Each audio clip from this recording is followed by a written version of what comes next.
Isang pinagpaalang araw mga kagaya. Ito yung tuna box natin dito. Naibenta na natin yung mga tanim natin dito.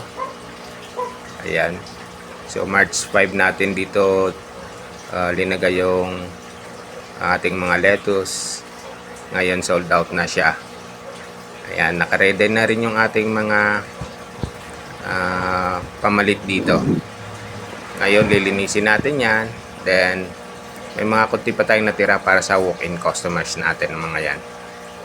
So kung hindi nyo pa napapanood yung video na magkano ang pwedeng kitain sa ganitong kalaking setup, balikan nyo na lang po. So ito naman yung mga susunod, pati doon sa rooftop meron tayong mga nakareding lettuce na sunod na i-harvest. So yan lang po mga kagaya, maraming salamat at na sold out na naman yung ating for harvest. Maraming salamat ulit.